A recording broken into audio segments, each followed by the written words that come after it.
സിനിമയിലേക്ക് കടക്കണം എന്നാഗ്രഹിക്കുന്നവർ ഏറെയുണ്ട്. പക്ഷെ ആഗ്രഹം മാത്രം ഒരാളെ സിനിമയിലേക്ക് കൊണ്ടുപോകില്ല.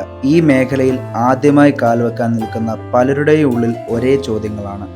എവിടെ നിന്നാണ് തുടങ്ങേണ്ടത്? എന്താണ് പഠിക്കേണ്ടത്? ഒരു സിനിമ ചെയ്യുന്നതിന് മുമ്പ് സ്വയം എങ്ങനെ രൂപപ്പെടുത്തണം?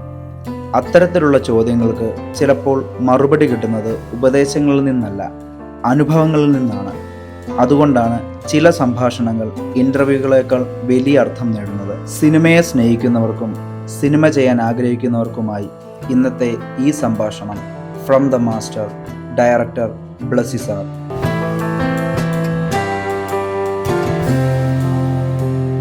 ഇൻ അസോസിയേഷൻ വിത്ത് ലാപ്പേറ bridal makeup studio, Thoppil furnitures, പുഷ്പഗിരിയിൽ ബിൽഡേഴ്സ് ആൻഡ് ഡെവലപ്പേഴ്സ്. നമസ്കാരം സാർ. നമസ്കാരം. പലതരം ആശയങ്ങൾക്കിടയിൽ നിന്നും അതൊരു സിനിമയിലോട്ടുള്ള കഥയാകുന്നത് എപ്പോഴാണ്? സിനിമയ്ക്ക് ഒരു കഥ എഴുതുന്നതിന് വേണ്ടി മാത്രം ഞാൻ അങ്ങനെ ഇരുന്ന് ശ്രമിക്കാറില്ല. എൻ്റെ എല്ലാ സിനിമകളുടെയും കഥകൾ വരുന്നത് ഏതെങ്കിലും ചെറിയ ചെറിയ ചില സ്പാർക്കുകൾ, ഇൻസിഡൻസ്, ഫ്രെയിമുകൾ, പ്രത്യേകിച്ച് ഫ്രെയിമുകളിൽ നിന്നാണ്. അപ്പോൾ അങ്ങനെ ഓരോ സിനിമയ്ക്കും അങ്ങനെ പറയാനാണെങ്കിൽ ഓരോ കഥകൾ കാണും. കാഴ്ച എന്ന സിനിമയുടെ അങ്ങനെ അതിനു മുമ്പൊരു കഥ ഉണ്ടാവണം എന്ന് വിചാരിച്ചുണ്ടാലോചിച്ച് ഇങ്ങനെ ജയരാജൻ്റെ ദേശാടനം കഴിഞ്ഞിട്ട് ന്യൂ ജനറേഷൻ ഫിലിംസിന് വേണ്ടിയാണ് ആദ്യം ഒരു സിനിമ എനിക്ക് ചെയ്യാനുള്ള ഓഫർ വരും. ഒരു കഥ പറയണമല്ലോ. അപ്പം ദേശാടനത്തിന് ശേഷം ഒരു കഥ പറയുക എന്ന് പറയുന്നത് വളരെ പ്രയാസമുള്ള കാര്യമാണ്. അത് ആ ഒരു രീതിയിൽ വേണമല്ലോ എന്ന് വിചാരിച്ച് ചിന്തിക്കുന്ന ഒരു സമയത്താണ് കുറേ അധികം ദിവസങ്ങൾ അതിനുവേണ്ടി ശ്രമിച്ചെങ്കിലും ഒന്നും ശരിയാകാതെ വരുമ്പോഴാണ് പെട്ടെന്നൊരു വള്ളത്തിൻ്റെ മുനമ്പിലെ അറ്റത്ത് ഒരു കൊച്ചുകുട്ടി ഇരിക്കുന്നതും ആ വെള്ളത്തിലേക്ക് ഇങ്ങനെ കുറച്ച് റിഫ്ലക്ഷൻസ്, ഒരു സിനിമയുടെ റിഫ്ലക്ഷൻ, അതായത് തൊട്ടടുത്തുള്ള സ്ക്രീനിൽ നിന്നും ഉള്ള ഛായ വെള്ളത്തിലേക്ക് വീഴുന്ന ഒരു ഫ്രെയിം, ഇങ്ങനൊരു ഫ്രെയിം ആദ്യമായിട്ട് കാഴ്ച എന്ന സിനിമ മനസ്സിലേക്ക് എത്തുന്നത്. അതിൽ നിന്നാണ് ഈ ഓപ്പറേറ്ററും ഈ ഗുജറാത്തി ബാലനും മറ്റു കാര്യങ്ങളും എല്ലാം വരുന്നത്. അപ്പൊ ഈ കഥ പിന്നിലോട്ട് വരുന്നതൊക്കെ ഈ ഒരു ഫ്രെയിമിനെ ബേസ് ചെയ്തിട്ടാണ് വരുന്നത്. അതുപോലെ തന്നെ തന്മാത്ര പിന്നെ ബേസിക്കലി പത്മനാഭൻ സാറിന്റെ ഓർമ്മ എന്ന് പറയുന്ന ഒരു ചെറു കഥയിൽ നിന്ന് നമ്മൾ അതും കൊണ്ട് നടക്കുകയും അതിൽ നിന്ന് ആ സമയത്താണ് ആ കാലത്തൊക്കെ ഈ 10ാം ക്ലാസ്സിലൊക്കെ പഠിക്കുന്ന പ്രത്യേകിച്ച് സെക്രട്ടേറിയറ്റിന്റെ പരിസരങ്ങളിൽ, സെക്രട്ടേറിയറ്റിലൊക്കെ ആയിട്ട് ജോലി ചെയ്യുന്ന അവർക്കൊരു പ്രത്യേക മാനസികാവസ്ഥയാണ്. കാരണം ജീവിതത്തിലെ ഒരു വലിയ നിലകളിൽ എത്തണമെന്ന് വിചാരിച്ചിട്ട് ടെസ്റ്റുകൾ എഴുതുകയും അല്ലെങ്കിൽ IAS വേണ്ടി മുതൽ പ്രിപ്പയർ ചെയ്തിട്ട് അവസാനം ഒരു ക്ലറിക്കൽ ജോലിയിലേക്ക് എത്തുന്നു. അവർക്ക് SSLC പരീക്ഷയുടെ ഈ സമയത്തല്ല, ഞാൻ പഴയ കാലത്ത് പറയും, ആ സമയത്ത് ഇവരും അവധിയെടുക്കും കുട്ടികളോടൊപ്പം അവധിയെടുത്തിരുന്ന് പഠിപ്പിച്ച് പ്രിപ്പയർ ചെയ്യുന്നൊരു രീതിയായിരുന്നു സമ്പ്രദായം. അപ്പം അതൊക്കെ ഒരുപാട് മനസ്സിനെ സ്ട്രൈക്ക് ചെയ്തിരുന്നു. പിന്നെ എൻ്റെ വീട്ടിൽ എനിക്ക് തോന്നിയിട്ടുണ്ട് പലപ്പോഴും നമ്മളില്ലെങ്കിൽ ഈ വീട് എങ്ങനെയായിരിക്കുമെന്ന് ചിന്തിച്ചിട്ടുണ്ട്. കാരണം എല്ലാ കാര്യങ്ങളും ബാങ്ക് തൊട്ട് അല്ലെങ്കിൽ നമ്മൾ ചെറുതും വലുതുമായിട്ട് എല്ലാ കാര്യങ്ങളും നമ്മൾ ചെയ്യുകയും അവര് അതിനെക്കുറിച്ചൊന്നും അറിയാതെയൊക്കെ കഴിയുന്ന അത് മിക്ക വീടുകളിലും ഇന്നത്തെ കാലഘട്ടത്തിലല്ല, കുറച്ച് 10-20 വർഷങ്ങൾക്ക് മുമ്പുള്ള കാലഘട്ടത്തിലുള്ള ഒരു കുടുംബത്തിലെ സിറ്റുവേഷനാണ്. അപ്പം അങ്ങനെയൊക്കെയുള്ള ചില ചിന്തകളിൽ നിന്നാണ് അത് ഓർമ്മയെന്ന ചെറുകഥയോടൊപ്പം ചേർത്ത് വെച്ചപ്പോഴാണ് തന്മാത്ര എന്ന് പറയുന്ന ഒരു സിനിമ. പളുങ്കിലേക്ക് എത്തുമ്പോൾ എനിക്ക് തോന്നുന്നു പത്രത്തിൽ കണ്ട ഒരു ഫോട്ടോയാണ് എന്നെ സ്ട്രൈക്ക് ചെയ്തത്. കാരണം ഈ ഇടുക്കിയിൽ നിന്ന് ഈ സ്കൂളിലേക്ക് പോകാൻ കുട്ടികൾക്ക് സൗകര്യമില്ലാതെ ഇങ്ങനെ ഒരു അച്ഛൻ്റെ ചുമലിൽ ഇരുന്നുകൊണ്ട് പോകുന്ന ഒരു കൊച്ചുകുട്ടിയും അച്ഛനും എന്ന് പറഞ്ഞുകൊണ്ട് ഒരു തോർത്തൊക്കെ ഇട്ടിട്ട് അങ്ങനെ പോകുന്ന ഒരു മനോരമ പത്രത്തിലാണെന്ന് തോന്നുന്നു വന്ന ഒരു ദൃശ്യമാണ്. ആ ദൃശ്യമാണ് മോനച്ചനെയും മോനച്ചൻ്റെ കുട്ടികളെയും ഒക്കെ പളുങ്ക് എന്ന സിനിമയ്ക്ക് സൃഷ്ടിക്കപ്പെടുന്നത്. കൽക്കട്ട ന്യൂസ് അതുപോലെ തന്നെയാണ്. കൽക്കട്ട എന്ന് പറയുന്നത് അതിനു മുമ്പ് ഞാൻ പോയിട്ടുള്ളൊരു സ്ഥലവുമല്ല. പക്ഷെങ്കിൽ ഈ ബ്രിട്ടാനിയ ബിസ്ക്കറ്റിന്റെ ഒരു പരസ്യം ഉണ്ടായിരുന്നു. കൽക്കട്ടയുടെ തെരുവീതികളിൽ ട്രാമൊക്കെ ഇങ്ങനെ പൊയ്ക്കൊണ്ടിരിക്കുന്നതിൻ്റെ പശ്ചാത്തലത്തിൽ മഴ പെയ്യുമ്പോൾ ഒരു ചെറിയ തട്ടുകടയിൽ നിന്നിട്ട് ചായ കുടിക്കുന്ന രണ്ടുപേര് അവര് ബിസ്ക്കറ്റ് ഷെയർ ചെയ്യുകയൊക്കെ ചെയ്യുമ്പോൾ അപ്പം ഈ സലീം ചൗധരിയുടെ ജബുദ്ദീ ജലെ ജായ എന്നുള്ള പാട്ടും ഒക്കെ ഇങ്ങനെ പശ്ചാത്തലം ഈ ഒരു ആഡിലിന്റെ ഒരു ഫ്രെയിം ഉണ്ടല്ലോ, ആ ഫ്രെയിമാണ് കൽക്കട്ട ന്യൂസിലേക്ക് നമ്മളെ കൊണ്ടുവന്ന് ചിന്തിപ്പിക്കുകയൊക്കെ ചെയ്യുന്നത്.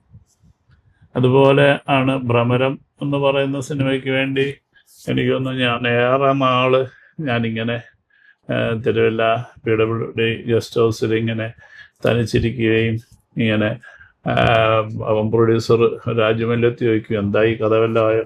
ഞാൻ പറയും ഇല്ല, എന്ത് ചെയ്യുക? ഞാൻ പറഞ്ഞു ഫാനെ നോക്കിയിരിക്കുക. ഇങ്ങനെ വെറുതെ ഇപ്പം ലക്ഷ്യമായി നമ്മൾ ഫാനെ നോക്കിയിരിക്കുക. ഇങ്ങനെ പോയി ഒരു 5-6 മാസക്കാലം ഞാൻ അങ്ങനെ ഇരുന്നിട്ടുണ്ട്. ആ സമയത്ത് നമ്മൾ വായിക്കും, കാര്യങ്ങളൊക്കെ ചെയ്യും. അപ്പോഴാണ് പെട്ടെന്ന് എൻ്റെ അതോടൊപ്പം മറ്റു സിനിമകളിലൊക്കെ വർക്ക് ചെയ്തിരുന്ന ബോബി എന്ന് പറഞ്ഞ എൻ്റെ ഒരു അസിസ്റ്റന്റ് ബന്ധുവും കൂടെ ബോംബെ നിന്ന് വരികയും അങ്ങനെ 1-2 അൺഎക്സ്പെക്റ്റഡ് ആയിട്ട് 1-2 പേര് ഞാൻ എൻ്റെ റൂമിലേക്ക് കയറി വരികയാണ്. അപ്പം അവരോട് ഞാൻ പെട്ടെന്ന് പറഞ്ഞു തുടങ്ങുകയാണ്, ഒരാള് വീട്ടിലേക്ക് കയറി വരുന്നു, അയാളെ ആർക്കും അറിയില്ല, പക്ഷെ അയാൾക്ക് എല്ലാവരെയും അറിയാം എന്ന് പറയുന്ന ഒരു നോട്ടുണ്ട്. ആ നോട്ടാണ് ഭ്രമരം എന്ന സിനിമയിലേക്ക് ഉള്ള യാത്ര. പ്രണയം എനിക്ക് തോന്നുന്നു എൻ്റെ ഈ സിനിമകളെക്കാട്ടും ഒക്കെ പഴക്കമുള്ളൊരു ചിന്തയാണ്. ഞാൻ കോളേജിൽ പഠിക്കുന്ന സമയത്ത് 82-83 കാലഘട്ടത്തിൽ എൻ്റെ വീടിനടുത്ത് ഉള്ള ഒരു വിറക് കടയൊക്കെ ഉണ്ട്. ഈ വിറകൊക്കെ അന്ന് ഇങ്ങനെ തൂക്കി വയ്ക്കുന്ന ആ കടയുടെ ആ ഒരു വീടിനോട് ചേർന്നുണ്ട്. അതിൻ്റെ ചുറ്റുപാടുമാണ് ആ ചുറ്റുവട്ടത്തുള്ള ചെറുപ്പക്കാരൊക്കെ കൂടിയെന്ന് വർത്തമാനം പറയുകയും ഒക്കെ ചെയ്യുന്നത്. അപ്പം അവിടെ നിന്ന് സന്ധ്യയാകുമ്പോഴാണ്, ഇരുട്ടുന്ന സമയത്താണ് വീട്ടിലേക്ക് നടന്നു പോകാനുള്ള ഒരു ദൂരം മാത്രമേ അവിടേക്കുള്ളൂ. അപ്പം വീട്ടിലേക്ക് നടങ്ങുന്ന സമയത്ത് മഴ പെയ്യുന്നു. മഴ പെയ്തിട്ട് എല്ലാവരും ഭയങ്കരമായിട്ട്, എപ്പോഴും മഴ പെട്ടെന്ന് വരുമ്പോൾ എല്ലാവരും പാനിക്കാവും അല്ലേ, അല്ലെങ്കിൽ കുടയെടുക്കും, അല്ലെങ്കിൽ ഓടിക്കാവുക, ചാടി വേറെ എവിടെയെങ്കിലും കയറി നിൽക്കുകയൊക്കെ ചെയ്യും. ഞാൻ പക്ഷെ വളരെ കൂളായിട്ട് മഴ നനഞ്ഞോണ്ട് ഇങ്ങനെ നടന്ന് എൻ്റെ വീട്ടിലോട്ട്. അപ്പം എൻ്റെ മനസ്സിൽ തോന്നി ഈ ഒരു വിഷയമാണ്. ഒരു പാലക്കാടൻ ഗ്രാമത്തിലെ ഒരു റെയിൽവേ സ്റ്റേഷൻ, മേൽക്കൂരകളില്ലാത്ത ഒരു റെയിൽവേ സ്റ്റേഷനിൽ 2 പേര് ട്രെയിൻ കയറാൻ നിൽക്കുന്നു. ഒരാൾ ഇതുപോലെ മഴ പെയ്യുമ്പോൾ പെട്ടെന്ന് മഴ പെയ്യുമ്പോൾ മഴ നനഞ്ഞ് അയക്ക് വേറെ കയറി നിൽക്കാൻ ഇടവന്നിട്ട് നിൽക്കുന്നു. ആ പെൺകുട്ടി മുത്തശ്ശനോടൊപ്പമാണ്. മുത്തശ്ശൻ്റെ കാലം കുടയ്ക്ക് കീഴിൽ നിന്നിട്ടേക്കും. പക്ഷെ ഇവര് ട്രെയിനിൽ ഒരുമിച്ചാകുമ്പോൾ അടുത്തടുത്ത് ഒരാൾ നനഞ്ഞും ഒരാൾ നനയാതെ ഇരിക്കുമ്പോൾ ഉണ്ടാകുന്ന ഒരു ബന്ധം, ഇത് 82-83 കാലഘട്ടത്തിൽ മനസ്സിൽ അങ്ങനെ തോന്നിയിട്ടുള്ള. ഇങ്ങനെ ഈവൻ പിന്നെ കളിമണ്ണിലേക്ക്, ഓഫ്കോഴ്സ് ഞാൻ കളിമണ്ണിലേക്ക് എത്തുമ്പോൾ എനിക്കൊന്ന് ദുബൈയിൽ വെച്ചിട്ടാണ് ഒരു ടോയ്ലറ്റിൽ മറ്റോ ബ്രഷ് ചെയ്തുകൊണ്ടിരിക്കുമ്പോഴാണ് അഭിമന്യുവിനെ കുറിച്ച് മനസ്സിൽ ഓർമ്മ പറ്റുന്നത്. ഗർഭത്തിൽ ഇരുന്നിട്ട് ഇങ്ങനെ കഥകൾ കേൾക്കുന്ന ഒരാളെന്നുള്ള രീതി. അപ്പൊ അതിനെക്കുറിച്ച് പിന്നെ കൂടുതൽ റിസർച്ച് ചെയ്തപ്പോഴാണ് കളിമണ്ണിന്റെ പ്ലോട്ടിലേക്ക് ആടുജീവിതം. പിന്നെ ഓഫ്കോഴ്സ് അതൊരു എഴുതപ്പെട്ട ഒരു നോവലും കൂടിയാണ്. ആദ്യത്തെ എഴുത്ത് എങ്ങനെയാണ് സാറിന്റെ? സാർ പറഞ്ഞ ഒരു ത്രെഡ് കിട്ടി, അല്ലെങ്കിൽ ഒരു വിഷ്വൽ മനസ്സിൽ വന്നു, സാർ ആദ്യം കുറിച്ച് വെക്കുന്നത് എങ്ങനെയാണെന്ന്, അതിനെന്തെങ്കിലും ഒരു പ്രത്യേക സ്റ്റൈലുകളോ വല്ലതും ഉണ്ടോ? കാഴ്ചക്ക് സമയത്ത് എനിക്ക് എഴുതാൻ തീരെ അറിയില്ല എന്നുള്ളത് കൊണ്ട് തന്നെ ഞാൻ ഒരുപാട് കോൺഷ്യസ് ആയിരുന്നു. മമ്മൂക്കയാണ് എന്നെ നിർബന്ധിച്ച് എഴുതാൻ പറയുകയൊക്കെ ചെയ്യുന്നത്. അപ്പം അതിന് ഞാനൊരു ഏകദേശം ഒരു 1 ലൈൻ ഒരു രീതി ഞാൻ ഉണ്ടാക്കിയിരുന്നു കാഴ്ച എന്ന സിനിമയ്ക്ക്. പക്ഷെ പിന്നീടുള്ള ഒരു സിനിമയ്ക്കും ആ രീതി ഫോളോ ചെയ്തിട്ടില്ല. ഈ വൺ ലൈനാണ് മമ്മൂക്കയോട് പറഞ്ഞത് ആദ്യമായിട്ട് സാറ്? വൺ ലൈനിന്റെ ഒരു രീതിയിൽ വേണമെങ്കിൽ പറയാം. അതാണ് കഥയുടെ ഒരു ഘടനയായിട്ടുണ്ടായിരുന്നത്. അങ്ങനെയാണ് പറഞ്ഞിരുന്നത്. അപ്പൊ ആ പറഞ്ഞിരുന്നപ്പം പറയുമ്പം വൺ ലൈൻ ഇല്ല. പിന്നീട് എന്ന് വെച്ചാൽ ഞാനല്ലല്ലോ എഴുതുന്നത് എന്നുള്ളതുകൊണ്ട് എൻ്റെ മനസ്സിലുണ്ടായിരുന്ന വിഷ്വലുകളും ഒക്കെ ചേർത്തിട്ടുള്ളൊരു കഥ പറച്ചിലായിരുന്നു ഞാൻ പറഞ്ഞിരുന്നത്. അപ്പം നമുക്കാണ് പറഞ്ഞത് എനിക്ക് എഴുതാൻ അറിയില്ല എന്ന് പറഞ്ഞപ്പോൾ ഇപ്പം എൻ്റെ അടുത്ത് പറഞ്ഞ പോലെ അങ്ങ് എഴുതിയാൽ മതി എന്ന് പറയുന്നത്. അപ്പോൾ ആ പറഞ്ഞ പോലെ ഉള്ളൊരു ഘടന അതൊരു വൺ ലൈനാക്കി ട്രീറ്റ് ചെയ്യുകയും അങ്ങനെ സ്ക്രിപ്റ്റ് ആക്കുകയൊക്കെ ചെയ്ത്. നേരത്തെ സാറിന്റെ അത്രയും വർഷത്തെ എക്സ്പീരിയൻസിൽ നിന്ന് ഒരുപാട് തിരക്കഥകൾ സാറ് കണ്ടതിന്റെ അടിസ്ഥാനത്തിലാണോ സാർ ആദ്യത്തെ തിരക്കഥ എഴുതാനുള്ളൊരു? സ്വാഭാവികമായിട്ടായിരിക്കും. ഞാൻ മലയാളത്തിലെ ഏറ്റവും ലെജൻഡറി റൈറ്റർ പത്മരാജൻ സാറിനോടൊപ്പം 7 സിനിമകൾ ഞാൻ വർക്ക് ചെയ്യും. 7 സിനിമകളിൽ അദ്ദേഹത്തിന്റെ അക്ഷരങ്ങൾ പകർത്തുകയും ഒക്കെ ചെയ്ത ഒരാളാണ് ഞാൻ. കൊതിയോടുകൂടി അദ്ദേഹം എഴുതുന്ന നോക്കി നിന്നിട്ട ഒരാളാണ്. അപ്പം ഗുരുമുഖത്തു നിന്നാണല്ലോ നമ്മളെപ്പോഴും പഠനം ഉണ്ടാവുക. അപ്പൊ അത്തരത്തിൽ അദ്ദേഹം എങ്ങനെയാണ് ഓരോന്നിനെ അപ്രോച്ച് ചെയ്യുന്നതെന്നൊക്കെ ഞാൻ വളരെ ശ്രദ്ധാപൂർവ്വം ഞാൻ മനസ്സിലാക്കാൻ ശ്രമിച്ചിട്ടുണ്ട്.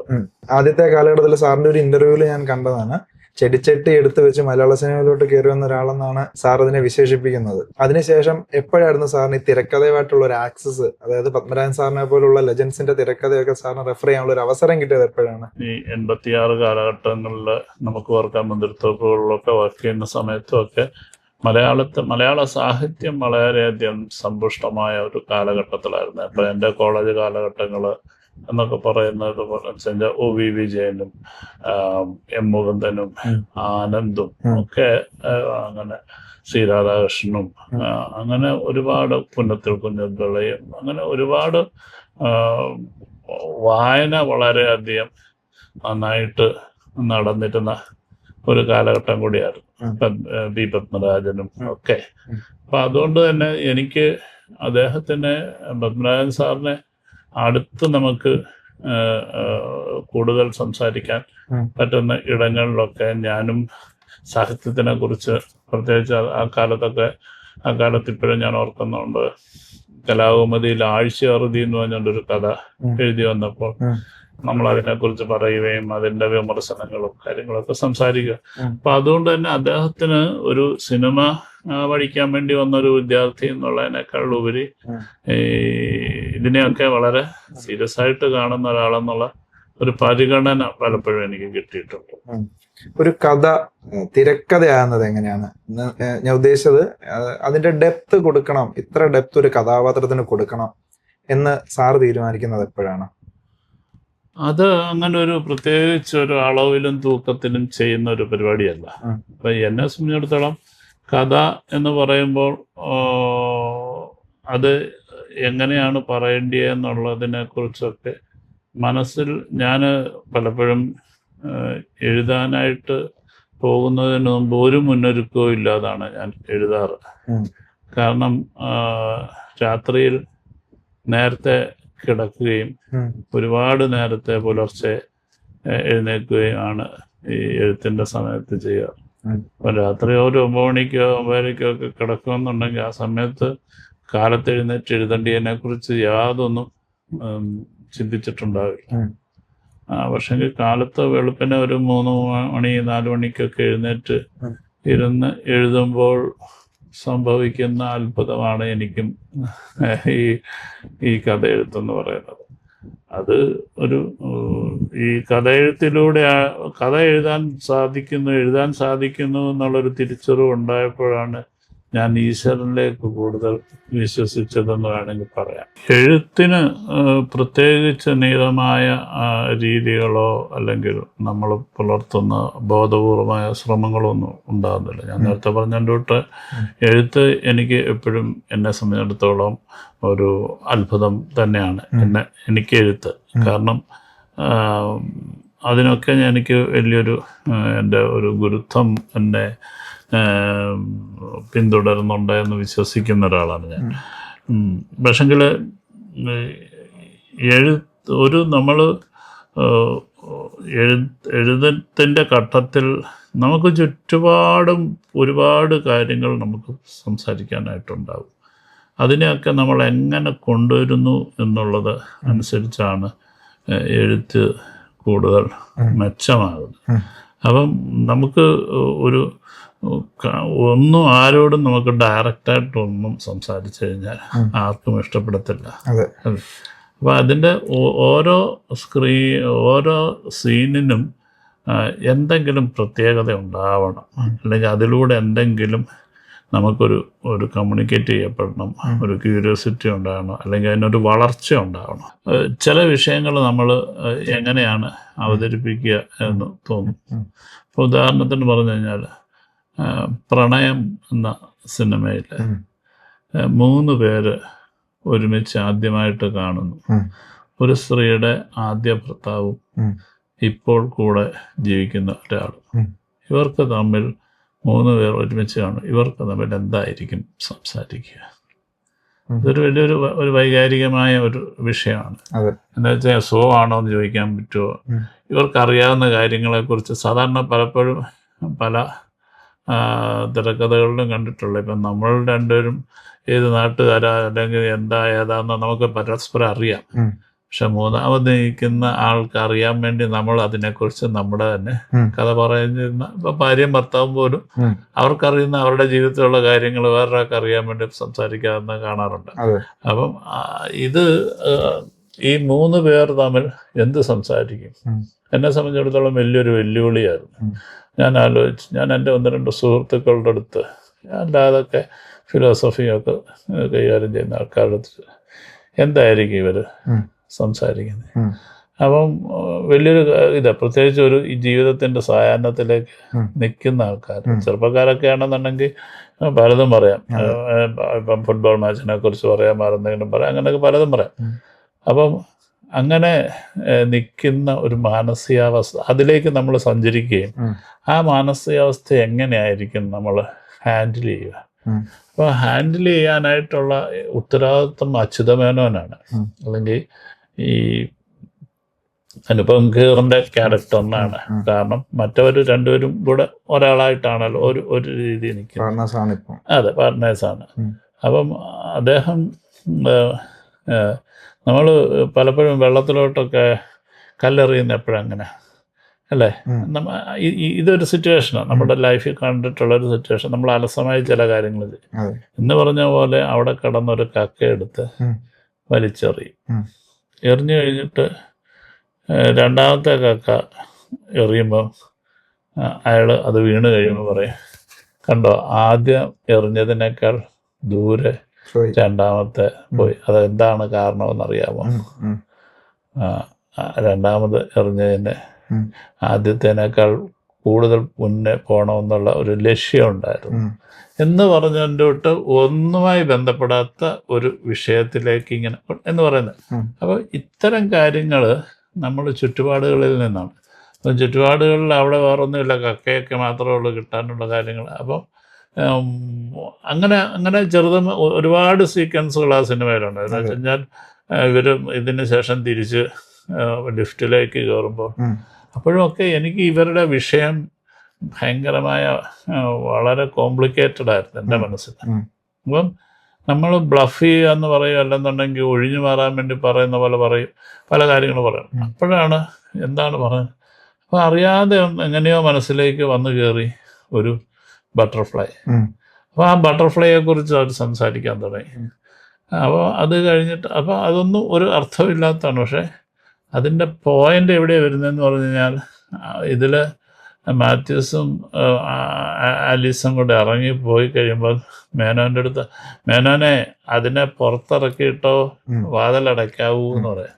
അപ്പോൾ ഇത് പറയുമ്പോഴത്തേക്ക് മാത്യൂസ് എന്ന് പറയുന്ന ഒരു ഫിലോസഫറുടെ ജീവിതത്തിനെ കുറിച്ച്, പ്രകൃതിയെക്കുറിച്ച്, ചെറിയ ജീവികളെക്കുറിച്ചൊക്കെ എത്ര കൺസേൺ ആണ് ആ മനുഷ്യൻ എന്നുള്ളതിൻ്റെ, ആ ആളിൻ്റെ ഒരു സൗന്ദര്യം, മാത്യൂസിൻ്റെ ലൈഫിനോടുള്ള അദ്ദേഹത്തിൻ്റെ കാഴ്ചപ്പാട്, സൗന്ദര്യം നമുക്ക് വളരെ ചെറിയ കാര്യത്തിൽ നമുക്ക് പറയാൻ പറ്റും. അതല്ലാതെ ഇവൾ വലിയൊരു പ്രസംഗം നടത്തിയാൽ മനസ്സിലാകുന്നതിനേക്കാൾ ഉപരി. അപ്പം ഇത് നമ്മുടെ എന്താ പറയുക, നമ്മുടെ ചുറ്റുപാടുകളിൽ നിന്ന് നമ്മൾ ആർജിച്ചെടുത്ത് കൊണ്ട് ചെയ്യുന്നത്. അപ്പോൾ ഓരോരുത്തരും ഇതൊന്നും ഞാൻ ഒരുപാട് നേരം ഇരുന്ന് ആലോചിച്ചിരുന്ന് ചെയ്യുന്നൊന്നുമല്ല. അതാണ് ഞാൻ എന്താ പറയാ, ഈശ്വരാനുഗ്രഹമായിട്ടും ഗുരുത്വമായിട്ടൊക്കെ കരുതുന്നു. വേണ്ടെന്ന് വെക്കുന്ന സീൻ നല്ലതാണോ മോശമാണോ എന്നൊരു ഡയറക്ടർ തീരുമാനിക്കുന്നത് ശരിക്കും പറഞ്ഞാൽ ആ ഒരു കഴിവ് ഭയങ്കരമാണ്. കാരണം ചിലപ്പോൾ വേണ്ടെന്ന് വെക്കുന്ന സീൻ ആൾക്കാരിൽ ഇമ്പാക്ട് ഉണ്ടാക്കോ ഇല്ലോ എന്നുള്ളത് നമുക്ക് പറയാൻ പറ്റില്ല. അപ്പൊ ആ ഒരു തീരുമാനം എടുക്കുന്നത് എങ്ങനെയാണ്? കാണുന്ന പ്രേക്ഷകന് ഇപ്പൊ നേരത്തെ പറഞ്ഞ ഈ ബട്ടർഫ്ലൈയുടെ സീൻ പോലും എഴുതി കഴിഞ്ഞിട്ട് ഞാൻ ഇത് എന്തൊരു സീനായത് എന്ന് വെച്ചാൽ, ഞാൻ ഇതിനു മുമ്പേ നമ്മൾ ആരും കണ്ടിട്ടില്ലല്ലോ അങ്ങനെ ഒരു സീൻ എവിടെയെങ്കിലും. ഇത്രയും സില്ലിയായിട്ടുള്ള കാര്യമൊക്കെ ആൾക്കാർ എങ്ങനെയാ അതിനെ ഇത് കാണുന്നത്, അങ്ങനെ ഞാൻ എടുത്ത് മാറ്റി വെച്ചു ആ സീൻ. അത് കഴിഞ്ഞിട്ട് കുറെ കഴിഞ്ഞപ്പോൾ ആണ് എനിക്ക് തോന്നി, ചിലപ്പോൾ ഞാൻ മാത്രമല്ല ഇങ്ങനെ എഴുതാറുള്ളൂ, എൻ്റെ ഒരു ഈ ശൈലി അതുകൊണ്ടായിരിക്കത്തില്ല ഞാനൊരു കുഞ്ഞു കാര്യത്തിൽ കൂടെ എനിക്കൊരു വലിയ കാര്യം പറയാൻ പറ്റുന്നത്. അതങ്ങനെ തിരിച്ചു വെച്ചപ്പോൾ ഉണ്ടായ ഒരു ഗുണമെന്ന് പറഞ്ഞാൽ, പിന്നീട് ഈ ബട്ടർഫ്ലൈ അങ്ങ് ക്യാരക്ടറായി.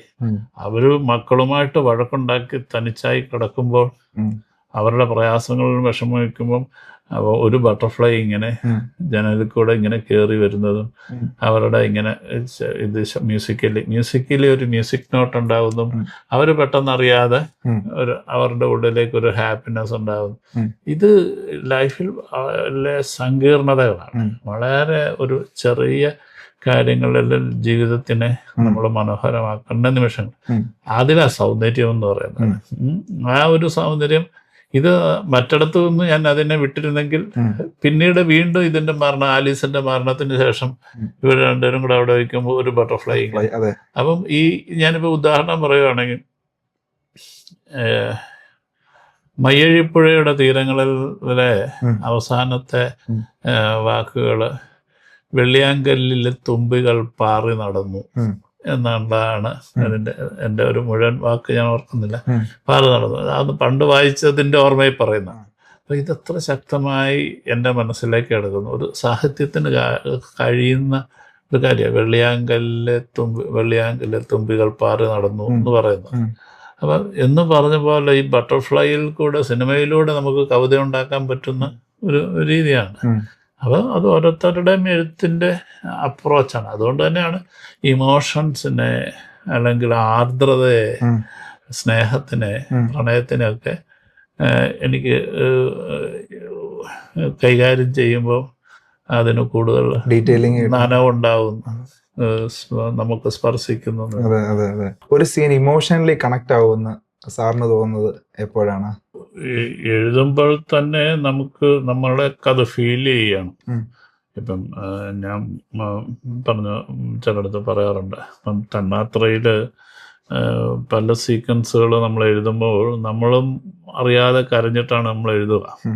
ഇപ്പം IAS സെലക്ഷൻ കിട്ടിയിട്ട് അച്ഛൻ്റെ അടുത്ത് ചെന്ന് മകൻ പറയുമ്പോൾ സാർ ആരാ എന്ന് ചോദിച്ചതിന് ശേഷം ഈ മകൻ തനിച്ചിരുന്ന് കരയുന്നതും ആ പാട്ടിൻ്റെ വരികളിലൂടെയൊക്കെ പോകുന്നതൊക്കെ ആയിട്ടുള്ളൊരു സീക്വൻസ് എഴുതിയിട്ടുണ്ട്. ആ സീൻ എഴുതുന്നത് എനിക്ക് തോന്നുന്നു ഒരു വെളുപ്പാങ്കാലത്താണ് ഞാൻ എഴുതുന്നത്. ഭയങ്കര മഴയും ഒക്കെയുള്ള, ഭയങ്കര മഴയും തണുപ്പും ഒക്കെ ആയിട്ടുള്ള ഒരു ദിവസം.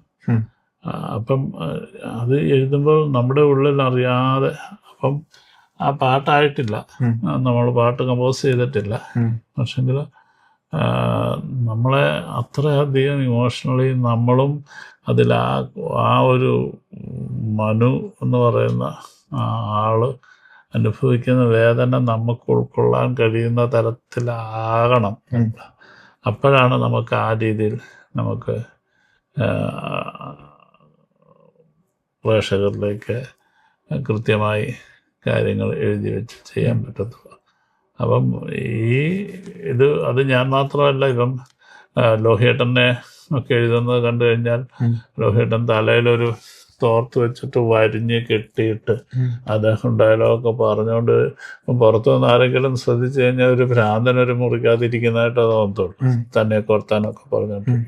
അപ്പോൾ ഓരോരുത്തർക്കും ഓരോ രീതിയാണ് അതിനെ സമീപിക്കുന്നത്. അപ്പം അത് നമ്മൾ അതിനുവേണ്ടി കൊടുക്കുന്ന ഇൻവോൾവ്മെൻ്റാണ്.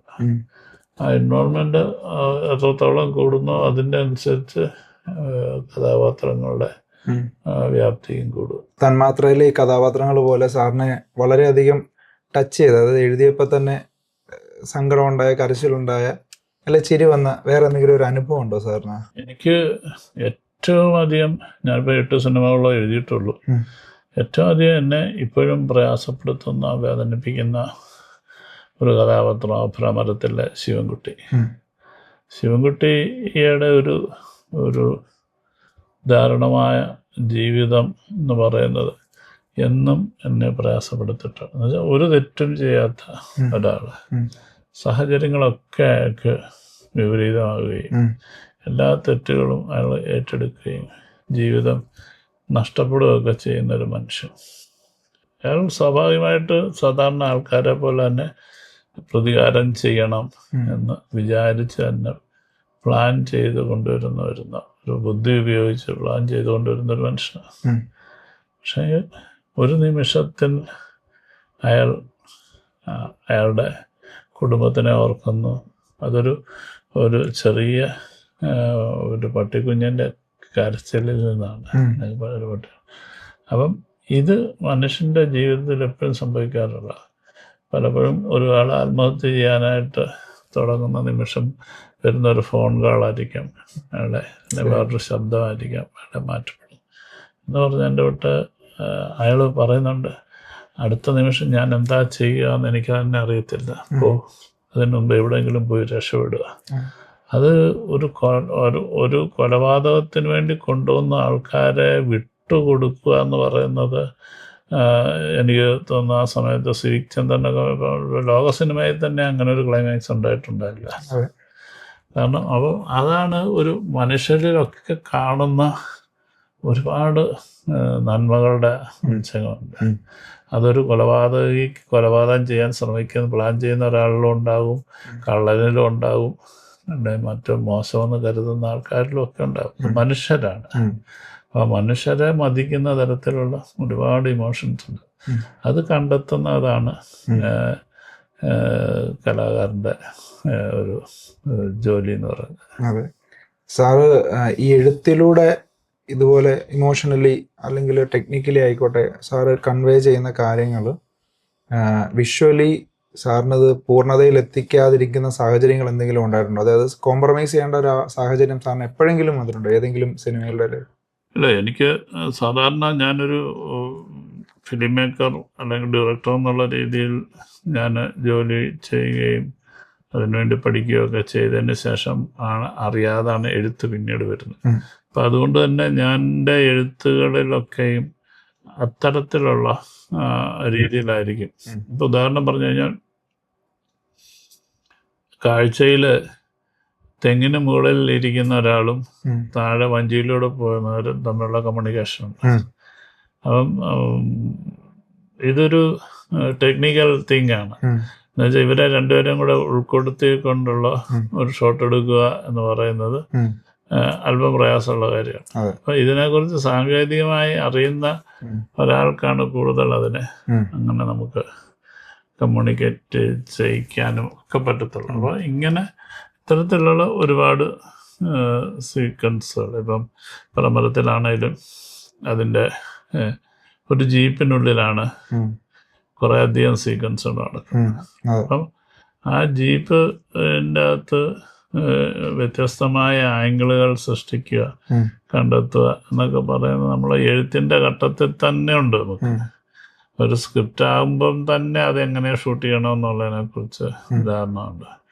അപ്പം ഈ ഒരു വണ്ടിൻ്റെ മാതിരി ഇങ്ങനെ കായക്ക് ചുറ്റും ഇങ്ങനെ, അപ്പം ഇതൊക്കെ പിന്നീട് നമ്മൾ അനലൈസ് ചെയ്യുമ്പോഴാണ് ഇതെല്ലാം ഒത്തുവരുവാണ്, അറിയാതെ അങ്ങനെ ഒത്തുവരുന്ന കാര്യങ്ങളാണ്. അപ്പം നിയതമായി നമ്മൾ പൂർണ്ണമായ ഒരു സമർപ്പണം ഉണ്ടാകുമ്പോൾ അതിൻ്റെ റിസൾട്ടും അത്ര മനോഹരമായിരിക്കും. സാർ, ഒരു ഡയറക്ടർക്ക് വേണ്ട നോളജ് ഏതൊക്കെ കാര്യങ്ങളിലാണ്? ഇപ്പം ചിലർ പറയുന്ന കേൾക്കാം, ക്യാമറയെക്കുറിച്ച് യാതൊരു അറിവുമില്ല, പക്ഷെ ഒരാൾക്ക് ഡയറക്റ്റ് ചെയ്യാം എന്ന്. സാറിനെ സംബന്ധിച്ച് സാറാണ് പറയുന്നതെന്നുണ്ടെങ്കിൽ സാർ എങ്ങനെയായിരിക്കും ഇതിനെ കാണുന്നത്? അല്ല, ഓരോരുത്തരുടെയും സിനിമകൾ വ്യത്യസ്തമാകുന്നത് അങ്ങനെയാണല്ലോ. ഞാൻ പറയുന്നത് പോലെ അല്ല മറ്റൊരാളെന്നുള്ളത് കൊണ്ടാണല്ലോ ഞാൻ ചെയ്യുന്ന പോലെ സിനിമ ചെയ്യാത്തത്, അല്ല ഈ സിനിമ അതിലും മികച്ച രീതിയിൽ ചെയ്യുന്നത് എന്നൊക്കെ വേണമെങ്കിൽ പറയാം. അപ്പോൾ ഓരോരുത്തർക്കും വ്യത്യസ്തമായ രീതിയും കാഴ്ചപ്പാടുകളും ഒക്കെയാണല്ലോ. അപ്പം ഈ സമയത്ത് എനിക്ക് പറയാൻ പെട്ടെന്ന് തോന്നുന്നത് പത്മനാഭൻ സാറ് ഞാൻ അദ്ദേഹത്തിനോടൊപ്പം വർക്ക് ചെയ്യുന്ന സമയത്ത് തന്നെ പുറത്ത് ഓട്ടോ വേണുനാളുടെ സിനിമ വർക്ക് ചെയ്യുന്നു, അങ്ങനെ 1-2 സിനിമകൾ വർക്ക് ചെയ്യുന്ന സമയത്ത് സാർ എന്നെ വിളിച്ചിട്ട് പറഞ്ഞു, നീ ഇതൊരു തൊഴിലാക്കി എടുക്കരുത്. ഒരുപാട് സിനിമ വർക്ക് ചെയ്ത് ഇതിൻ്റെ കൃത്യമായ ഗ്രാമറും ലോജിക്കും ഒക്കെ പഠിച്ച് വന്നു കഴിഞ്ഞാൽ നമുക്കൊരു കഥയെ വ്യത്യസ്തമായി ഫ്രഷായി സമീപിക്കുവാനായിട്ട് കഴിയണം. അതല്ലെന്നുണ്ടെങ്കിൽ എല്ലാവരും ഇങ്ങനെ അവിടെ നിന്നൊരു ഷോട്ട് വെച്ചു, ഇവിടെ നിന്നൊരു സജഷൻ വെച്ചു, പിന്നെ ഒരു കൗണ്ടർ സജഷൻ വെച്ചു, ക്ലോസപ്പ് വെച്ചു, ഇങ്ങനെയാണെങ്കിൽ നമുക്ക് ആ കഥ എല്ലാവരും ചെയ്യുന്ന രീതികളിൽ ചെയ്യാൻ പറ്റത്തുള്ളൂ. അതിനെ വ്യത്യസ്തമായി എങ്ങനെയാണ് കാണാൻ കഴിയുന്നത് എന്നുള്ളതാണ് നമ്മൾ ചിന്തിക്കുന്നത്. അപ്പം ഒരു കഥ നമ്മളുടെ കയ്യിൽ ഉണ്ടാകുമ്പോൾ അത് എങ്ങനെയാണ് വ്യത്യസ്തമായി പ്രേക്ഷകരിലേക്ക് എത്തിക്കാൻ കഴിയുക എന്നുള്ളത് തന്നെയാണ് ഒരു ഡയറക്ടർക്ക് വേണ്ടി ഏറ്റവും വലിയ ക്വാളിറ്റി. ഏതൊരു പുതിയ വീട്ടിലും ഇങ്ങനെയൊരു ചോദ്യമുണ്ട്. വീട് വെച്ചെങ്കിലും നമ്മൾ നല്ല ഫർണിച്ചർ എവിടുന്ന് വാങ്ങുമെന്ന് തീരുമാനമായില്ലല്ലോ. ഇതിനാണോ ഇത്ര വലിയ ടെൻഷൻ? അതിനല്ലേ തിരുവല്ലയിലെ നമ്മുടെ തോപ്പിൽ ഫർണിച്ചർ മാർട്ട്.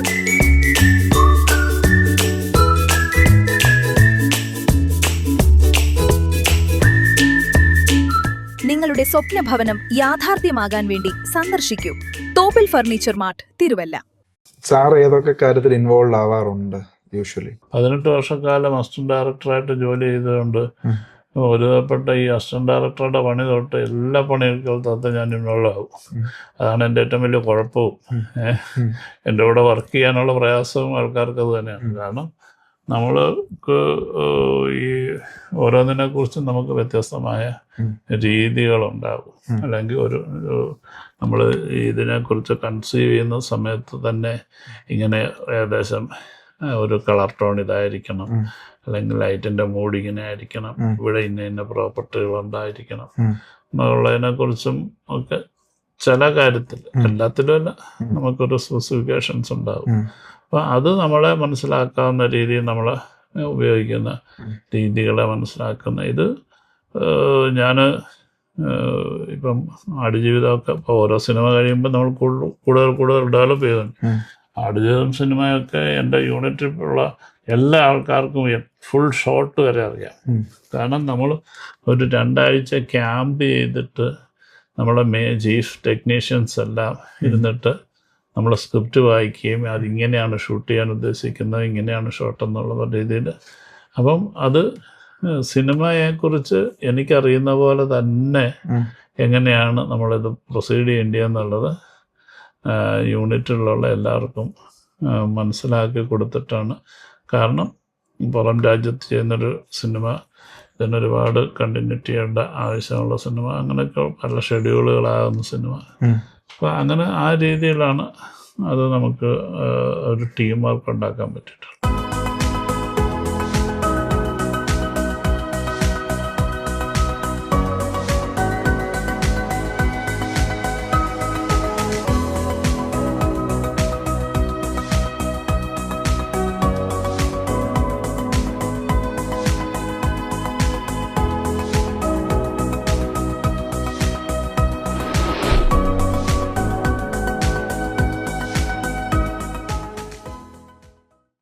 സാർ എപ്പോഴാണ് ഒരു പുതുമുഖത്തിനെ ഈ ഒരു കഥാപാത്രം ചെയ്യാൻ ഒരു പുതുമുഖം മതി എന്നൊരു തീരുമാനത്തിലേക്ക് സാർ എത്തുന്നത് എപ്പോഴാണ്? ചില നടന്മാർക്ക് ഏത് വേഷത്തിലേക്കും അവർക്ക് മാറാൻ പറ്റും. പ്രത്യേകിച്ച് നമുക്കറിയാം കഥാപാത്രങ്ങൾ അത്തരമുള്ളവരാണ് നായക കഥാപാത്രങ്ങൾ കൂടുതൽ ചെയ്യുന്നത്. കാരണം അവർക്ക് ഓരോ സിനിമയിലും ഓരോ വ്യത്യസ്തമായ രീതിയിലേക്ക് അഭിനയിക്കാൻ പറ്റും. പക്ഷെ ചില ആൾക്കാരിൽ നിന്ന് നമ്മൾ ഇന്ന വേഷം ചെയ്യുമ്പോൾ, ഇന്നാല് ചെയ്യുമ്പോൾ അത് ഇങ്ങനെ ആയിരിക്കും എന്നങ്ങ് വിചാരിക്കുക. അപ്പം അത് ഇപ്പോൾ ഉദാഹരണത്തിന് പറഞ്ഞു കഴിഞ്ഞാൽ പ്രമര എന്ന സിനിമയിൽ ഇദ്ദേഹത്തിൻ്റെ സുഹൃത്തുക്കളിൽ ഒരാളായിട്ട് സിദ്ദിഖ് എന്നുള്ള രീതിയിലുള്ള ഒരു സജഷനും കാര്യങ്ങളൊക്കെ വരികയൊക്കെ ചെയ്തപ്പോൾ നമ്മൾ പക്ഷെ സിദ്ദിഖിനെ ഒഴിവാക്കി. കാരണം സിദ്ദിഖാണ് ആ ക്യാരക്ടർ ചെയ്യുന്നതെന്നുണ്ടെങ്കിൽ അതിൻ്റെ മീറ്റർ എങ്ങനെയായിരിക്കും, അയാൾ എങ്ങനെയായിരിക്കും ബിഹേവ് ചെയ്യേണ്ടതെന്നൊക്കെ ഉള്ളൊരു ധാരണ അറിയാതെ പ്രേക്ഷകർ കിടക്കുക. അതേസമയം മുരളി ഗോപിയും സുരേഷ് മേനോനും ഇവരെ രണ്ടുപേരും അന്ന് തീരെ അറിയാത്ത ആൾക്കാർ. അപ്പം അതുകൊണ്ട് തന്നെ ഇവർ ഏത് രീതിയിലായിരിക്കും മുന്നോട്ട് പ്രതികരിക്കുന്നതെന്ന് അറിയാൻ പറ്റത്തില്ല. അപ്പം ഇങ്ങനെയുള്ള ചില ക്യാരക്ടറിൻ്റെ സ്വഭാവത്തിനെ പ്രകടമായി റിവീൽ ചെയ്യാതെ രീതിയിൽ ആണ് പറയേണ്ടതെന്നുണ്ടെന്നുണ്ടെങ്കിലാണ് നമ്മൾ കൂടുതൽ ഇത്തരം കഥാപാത്രങ്ങളെ ചൂസ് ചെയ്യുന്നത്. ഒരു പുതുമുഖത്തിന് സാറിലേക്ക് എങ്ങനെ എത്തിപ്പെടാൻ സാധിക്കും? പുതുമുഖങ്ങളെ ഞാൻ തേടിക്കൊണ്ടിരിക്കുന്ന ഒരാളാണ് ഞാൻ. അപ്പോൾ അവരെന്നെ എത്തുന്നതിനേക്കാളുപരി ഞാൻ പലപ്പോഴും പറയാറുണ്ട്, എൻ്റെ ആവശ്യമനുസരിച്ച് ഞാൻ ആൾക്കാരെ ഇങ്ങനെ അന്വേഷിച്ചിറങ്ങുന്ന ഒരാളാണ്. അങ്ങനെയാണ് കാഴ്ചയിലും മറ്റ് സിനിമകളിലും ഒക്കെ എത്തിയിട്ടുള്ളത്. പലപ്പോഴും നമുക്ക് ചില കഥാപാത്രങ്ങൾക്ക് പുതിയ മുഖങ്ങൾ ആവശ്യമാണ് എന്ന് തോന്നുമ്പോൾ മനസ്സിലെവിടെയെങ്കിലുമൊക്കെ അത് ഒരു രൂപം ഉണ്ടാകും. ആ രൂപമുള്ളവരിലേക്ക് എത്തുക എന്നുള്ളതാണ് കുറേയധികം അധ്വാനമുള്ള കാര്യമാണ്. അപ്പം ഞാനിപ്പം എൻ്റെ എനിക്കൊരു 3-4 പിള്ളേരെ വേണം, ഇപ്പം കുട്ടികളെ വേണം. അതും കുറച്ച് എന്താ പറയുക, തമിഴ് കൾച്ചറിൽ നിന്നുള്ള അല്ലെങ്കിൽ തമിഴ് സംസാരിക്കുന്ന കുട്ടികളാണ്. അതിനായിട്ടുള്ളൊരു അന്വേഷണം കഴിഞ്ഞ കുറേ നാളുകളായിട്ട് നടന്നുകൊണ്ടിരിക്കുക. അപ്പം പക്ഷെങ്കിൽ നമുക്ക് കൃത്യമായി എത്തണമെന്നില്ല. എന്നാൽ ധാരാളം കുട്ടികൾ നമ്മുടെ അടുത്ത് വരുന്നുണ്ട് കാണാൻ. പക്ഷെ അവരിലൊന്നും നമുക്ക് സെൻസ് ചെയ്യാൻ പറ്റാതെ വരും. അത് ഒരു ഫിലിം മേക്കറിൻ്റെ മനസ്സിൽ അല്ലെ ഒരു ഡയറക്ടറിൻ്റെ മനസ്സിൽ അറിയാതെ കയറിപ്പറ്റുന്ന ഒരിടമാണ്. അത് ചിലപ്പം അങ്ങനെ കോംപ്രമൈസ് ചെയ്യാത്ത ഒരാളെ സംബന്ധിച്ചിടത്തോളം വലിയ അധ്വാനമാണ്. അത് അന്വേഷിച്ച് നടക്കുന്നവരെക്കാൾ കൂടുതൽ നമുക്കതിൻ്റെ പെയിനും അധ്വാനമായിട്ട് എനിക്ക് തോന്നിയിട്ടുണ്ട്. സാർ ഒരു ഫുൾ സ്ക്രിപ്റ്റ് തയ്യാറാക്കി വെച്ചിരിക്കുകയാണ്. അതായത് ഒരു തിരക്കഥ, അദ്ദേഹത്തിൻ്റെ സ്വപ്നം പോലെ കാണുന്ന ഒരു തിരക്കഥ തയ്യാറാക്കി വെച്ചിരിക്കുകയാണ്. അയാൾ എന്താണ് അടുത്ത സ്റ്റെപ്പ് ചെയ്യേണ്ടത്? സിനിമയുമായിട്ട് യാതൊരു മേഖലയുമായിട്ട് യാതൊരു കണക്ഷൻ ഇല്ലാത്ത ഒരാളാണെന്നും കൂടെ ഉണ്ടെങ്കിൽ അയാൾ അടുത്ത ചെയ്യേണ്ട കാര്യം എന്താണ്? ആ സ്ക്രിപ്റ്റ് എത്രയും നമുക്ക് മെച്ചമാണ് അല്ലെങ്കിൽ മെച്ചമാക്കാം എന്നുള്ളതിനെക്കുറിച്ച് നമ്മൾ വേറൊരാളിലേക്ക് വായിച്ച് കേൾപ്പിച്ചാൽ പലപ്പോഴും അതിനെ കൃത്യമായി അനലൈസ് ചെയ്യണമെന്നില്ല. കാരണം ഇപ്പം സിനിമയിൽ തന്നെ വളരെ പ്രശസ്തരായ പല ആൾക്കാരും പല സ്ക്രിപ്റ്റുകളും വായിച്ചിട്ട് കൊള്ളില്ല അല്ലെങ്കിൽ മോശമാണെന്ന് പറഞ്ഞിട്ട് ഉള്ള സിനിമ അതൊക്കെ പിന്നെ വലിയ സിനിമകളായിട്ട് വന്നിട്ടുണ്ട്. അപ്പോൾ എനിക്ക് തന്നെ ഇപ്പം തന്മാത്ര എന്ന് പറയുന്ന സിനിമയുടെ ആദ്യത്തെ 3-4 സീൻ വായിച്ചിട്ട് മടക്കി വെച്ചേക്കു മതി എന്ന് പറഞ്ഞ അതിന് ശേഷമാണ് അത് മോഹൻലാലിലേക്ക് എത്തുമ്പോൾ മോഹൻലാൽ ആ സിനിമ ആ സ്ക്രിപ്റ്റ് അംഗീകരിക്കുന്നു. അപ്പോൾ അതുകൊണ്ട് തന്നെ നമുക്ക് കോൺഫിഡൻസ് ഉണ്ടാക്കുക എന്നുള്ളതാണ്. എന്തുകൊണ്ട് ഈ സിനിമ മറ്റൊരാൾക്ക് ലേക്ക് എത്തിക്കണം, അല്ലെങ്കിൽ ഇങ്ങനെ ഒരു സിനിമയുടെ പ്രസക്തി ഉണ്ടോ? എല്ലാവരും ചെയ്യുന്ന ഇപ്പം കുറച്ച് ഹ്യൂമർ സിനിമയാണ് അല്ലെങ്കിൽ ഒരു ഹൊറർ സിനിമയാണ്, അതാണ് ട്രെൻഡെങ്കിൽ ആ ട്രെൻഡ് പോലെയുള്ള അതിൽ നല്ല ട്രെൻഡാണ് അല്ലെങ്കിൽ നല്ല ആണല്ലോ നമ്മളങ്ങ് വിചാരിച്ചാൽ പോരല്ലോ. അപ്പം നമുക്ക് നിലവിൽ നിൽക്കുന്ന സിനിമകളിൽ നിന്ന് വ്യത്യസ്തമായ ഒരു അനുഭവം കൊണ്ട് കൊടുക്കാൻ പറ്റും എന്നുള്ള കോൺഫിഡൻസ് ആണ്. ആ കോൺഫിഡൻസ് കിട്ടിക്കഴിഞ്ഞാൽ അതിനുവേണ്ടി പിന്നെ ഉള്ള പ്രൊഡക്ഷൻ കമ്പനിയുമായിട്ട് സംസാരിക്കാം, ആർട്ടിസ്റ്റുകളുമായിട്ട് സംസാരിക്കാം. അങ്ങനെ പല വഴികളിലൂടെ സഞ്ചരിക്കുമ്പോഴാണ് അത് കൃത്യമായുള്ള ഒരിടത്ത് എത്തുന്നത്. അന്വേഷിച്ചിറങ്ങുക തന്നെ വേണം. തീർച്ചയായിട്ടും. ഇപ്പൊ ഇതിൻ്റെ അടുത്ത് മഹേഷ് ചോദിക്കാൻ പറഞ്ഞ ചോദ്യമാണ് സാർ, അതുകൊണ്ടാണ് ഞാൻ ചോദിച്ചത് കേട്ടോ. കാരണം മഹേഷ് ഇതുപോലെ ഇതിനകത്ത് വരുന്നതല്ല, മഹേഷ് ഇതുപോലെ സിനിമയ്ക്ക് വേണ്ടി വർക്ക് ചെയ്യുന്ന ഒരാളാണ്, സ്ക്രിപ്റ്റ് ഒക്കെ കണ്ടവാൻ എഴുതുന്ന ഒരാളാണ്. അപ്പൊ അദ്ദേഹത്തിന് ഇങ്ങനെ ഒരു ആഗ്രഹമുണ്ട്. എപ്പോഴും എൻ്റെ അടുത്ത് പറയാറുണ്ട്, സാറ് ഒരു സിനിമ കൺസീവ് ചെയ്യുന്ന പ്രോസസ്സ് വളരെ ലളിതമായിട്ടൊന്ന് പറഞ്ഞു തരാൻ പറ്റുമോ? ഒരു സിനിമ എനിക്ക് ആ സിനിമ വേണമെന്നുള്ളതാണ് ആലോചിക്കേണ്ടത്. അതായത് നമ്മൾ ഒക്കെ നമ്മളെ അത്രയധികം അട്രാക്റ്റ് ചെയ്യപ്പെടുന്ന ഒരു വിഷയമാണെങ്കിൽ മാത്രം, അല്ലെങ്കിൽ അപ്പോഴാണ് നമുക്കൊരു സെലക്ഷൻ പൂർണ്ണമാകുന്നത്. അല്ലെങ്കിൽ ഇന്നാരുടെ ഒരു ഡേറ്റ് ഉണ്ട്, അല്ലെങ്കിൽ ഇന്നാര് പറഞ്ഞൊരു സിനിമ ചെയ്യാം, മോഹൻലാൽ പറഞ്ഞു നമുക്കൊരു സിനിമ ചെയ്യാം, മമ്മൂട്ടി പറഞ്ഞൊരു സിനിമ ചെയ്യാം എന്ന് പറഞ്ഞുകൊണ്ട് ഉടനെ അതിൻ്റെ പിന്നാലെ ചാടിപ്പോകുന്നതിനേക്കാൾ ഉപരി എൻ്റെ കാരിയറിൽ ഇങ്ങനെ ഒരു സിനിമ ആവശ്യമുണ്ടോ. അപ്പം അതാണ് പലപ്പോഴും ഞാൻ എൻ്റെ സിനിമയോടുള്ള ആദ്യത്തെ പ്രോസസ്സ് എന്ന് പറയുന്നത്. അപ്പം പല കഥകളും ഞാൻ ചെയ്യണ്ട എന്ന് കരുതി മാറ്റിവെക്കുന്നു. അതുകൊണ്ട് തന്നെയാണ് ചിലപ്പം കൂടുതൽ സമയം അതിനുവേണ്ടി ആ പ്രോസസ്സിനാണ്. ഈ പ്രോസസ്സ് ഏത് സിനിമയിലേക്കാണ് നമ്മൾ എത്തേണ്ടത്, എന്ത് സിനിമയാണ് നമ്മൾ പറയേണ്ടത് എന്നുള്ളതിൻ്റെ ആ പ്രോസസ്സാണ് എപ്പോഴും ഏറ്റവും കൂടുതൽ സമയം എടുക്കുന്നത്. ചിലപ്പം കുറേ കാലം അങ്ങനെ സിനിമ ചെയ്യുന്നതിനെക്കുറിച്ച് പോലും ചിന്തിക്കാതെ ഇരുന്നതിന് ശേഷമായിരിക്കും പിന്നെ വരുന്നത്. അതിപ്പം എൻ്റെ ഒരു രീതി മാത്രമല്ല, എല്ലാവരും അങ്ങനെ ആകണമെന്നുമില്ല, അങ്ങനെ ആകാൻ പാടില്ല എന്നുള്ളതാണ്. ഞാനും ഒരുപാട് സമയം അതിനുവേണ്ടി നഷ്ടപ്പെടുത്തുന്നു എന്നുള്ളൊരു ചെറിയ കുറ്റബോധം എനിക്കുമുണ്ട്. അപ്പം നമ്മൾ ഞാൻ എപ്പോഴും കരുതുന്ന, ഞാൻ കാണാത്തൊരു സിനിമ പറയണമെന്നാണ് ആഗ്രഹിക്കുന്നത്. അപ്പം അതിനുവേണ്ടിയുള്ളൊരു ശ്രമമാണ്. സാർ ഏറ്റവും കൂടുതൽ കാണുന്ന ജോണറുകൾ ഏതൊക്കെയാണ്? അങ്ങനെ ഒരു എനിക്ക് പറയാനായിട്ട് പറ്റത്തില്ല. കാരണം എല്ലാ തരത്തിലുള്ള രീതിയിലുള്ള സിനിമകളും ഞാൻ ആസ്വദിക്കാൻ ശ്രമിക്കാറുണ്ട്. പലപ്പോഴും ഇമോഷണലിയും ആക്ഷനും ഈവൻ അതുപോലെയുള്ള ഇതിൽ. പിന്നെ അങ്ങനെ ഒരു എന്താ പറയുക, കോമഡി എന്നൊക്കെ പറഞ്ഞിട്ട് അങ്ങനെ മാത്രമായിട്ട് നമ്മൾ അങ്ങനെ ഇപ്പം അങ്ങനെയുള്ള സിനിമകളും ഇല്ലല്ലോ. എങ്കിൽ പോലും നമ്മൾ ഇപ്പം നമ്മുടെ മലയാള സിനിമയിലാണെങ്കിൽ നമുക്കൊരു ആദ്യ ദിവസം പോയി സിനിമ കാണുന്ന ഒരു രീതിയൊന്നുമില്ല. ആ സിനിമയെക്കുറിച്ചൊരു അഭിപ്രായം കേട്ടതിന് ശേഷമായിരിക്കും നമ്മൾ തിയേറ്ററിലേക്ക് പോവുക. ഈ റീസെൻ്റ്ലി കണ്ട സിനിമ ഏതാണ് അപ്പോൾ സാറ്? മനസ്സിലേക്ക് പെട്ടെന്ന് ഓർക്കുന്ന ഒരു സിനിമ എക്കോയാണ്. ശരി. സാർ ഇനിയും ഇപ്പോഴത്തെ സാറ് കുറേ ഫിലിംസ് ചെയ്തിട്ടുണ്ട്, അതെല്ലാം എല്ലാവരുടെയും മനസ്സിൽ തങ്ങി നിൽക്കുന്ന സിനിമകൾ മാത്രമാണ്, അതല്ലാതൊരു സിനിമ ഉണ്ടായിട്ടില്ല.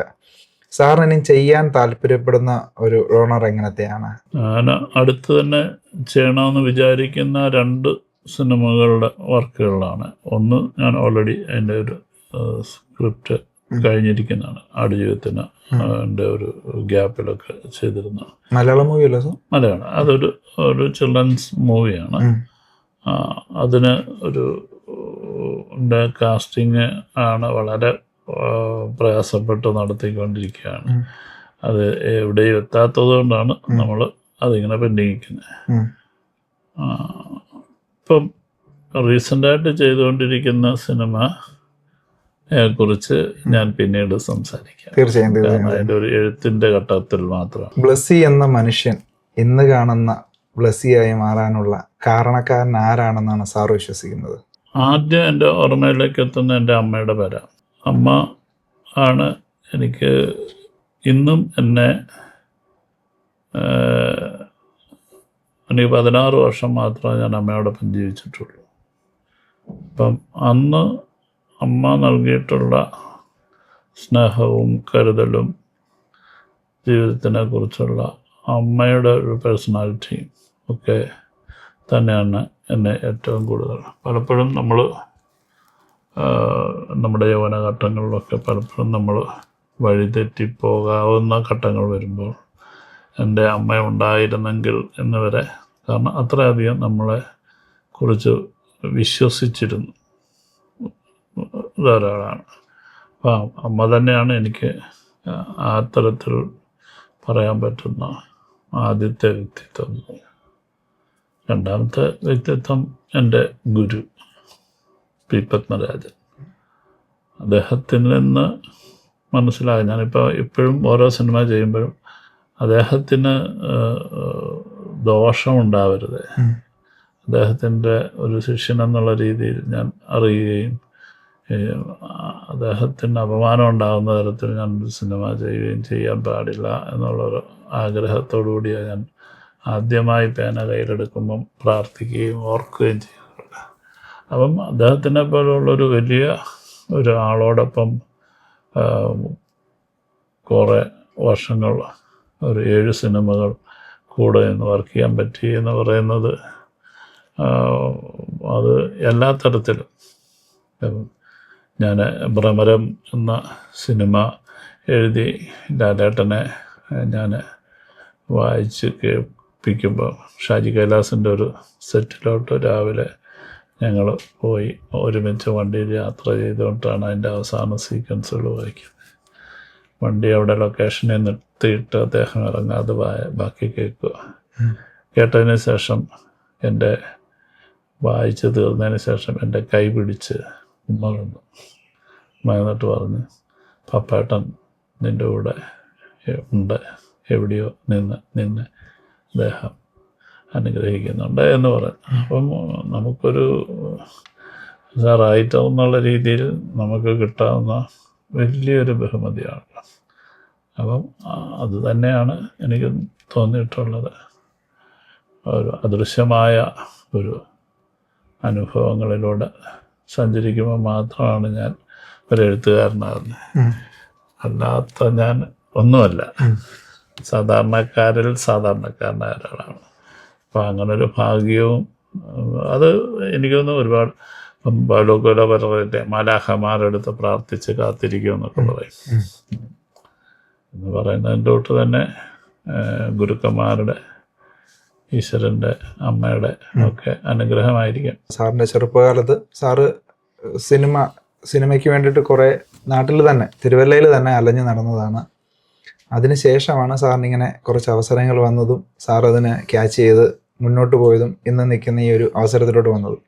സാർ, എനിക്ക് പറയാനുള്ളത്, ഒരുപാട് ആൾക്കാർ സിനിമ എന്ന് പറഞ്ഞ ഇൻഡസ്ട്രിയിലോട്ട് കയറി വരാനും സിനിമ ഇൻഡസ്ട്രിയിൽ നിന്നുകൊണ്ടും സ്ട്രഗിൾ ചെയ്യുന്നുണ്ട്. സ്ട്രഗിൾ ഇൻ ദ സെൻസ്, അത് ഒരുപക്ഷെ അത് സ്ട്രഗിൾ എന്നുള്ളൊരു വാക്ക് ഉപയോഗിക്കാൻ പാടില്ല. കാരണം അവരുടെ ഡ്രീമിനെ അവർ അച്ചീവ് ചെയ്യാൻ വേണ്ടി ശ്രമിച്ചുകൊണ്ടിരിക്കുകയാണ്. അങ്ങനെയുള്ളവരോട് സാറിന് എന്താണ് സാറിന് കൊടുക്കാനുള്ളൊരു ഗോൾഡൻ ഉപദേശം എന്ന് പറയുന്നത്? എനിക്കൊരു 10-11 വയസ്സുള്ളപ്പോഴാണ് ഞാൻ ആദ്യമായിട്ട് എൻ്റെ അമ്മയെടുത്ത് പറയുന്നത് എനിക്കൊരു ഫിലിം മേക്കർ ആകണമെന്ന്. സാധാരണ കുട്ടികളുടെ അടുത്ത് മാതാപിതാക്കൾ ചോദിക്കുമല്ലോ, വലുതാകുമ്പോൾ നീ എന്താകുമെന്ന്. എന്ന് പറഞ്ഞ പോലെയുള്ളൊരു ചോദ്യത്തിന് ഉത്തരമായി ഞാൻ പറഞ്ഞാൽ ഞാനൊരു സംവിധായകനാകുമെന്ന്. അപ്പോൾ അന്ന് ഇതിൻ്റെ വ്യാപ്തിയോ വലുപ്പമോ അല്ലെങ്കിൽ ഇതിനെക്കുറിച്ചൊന്നും അറിയത്തില്ല. പക്ഷെങ്കിൽ ഞാൻ ആ കാലത്ത് തിരുവല്ല ദീപ തിയേറ്ററിൽ കണ്ടുകൊണ്ടിരുന്ന സിനിമയുടെ അവസാനം എഴുതി കാണിക്കുന്ന വലിയ ടൈറ്റില് സംവിധാനം കുഞ്ചാക്കോ അല്ലെങ്കിൽ വേറെ എന്തെങ്കിലും എന്ന് പറയുന്ന അടുത്തു നിന്നാണ് ഞാനത് മനസ്സിലാക്കിയത്. അത്രമാത്രം അറിവുള്ളപ്പോഴേ തുടങ്ങിയ മോഹവും ആഗ്രഹമാണ്. പിന്നീട് അതിനുവേണ്ടി മാത്രമേ ശ്രമിച്ചിട്ടുള്ളൂ. ഏതാണ്ടൊരു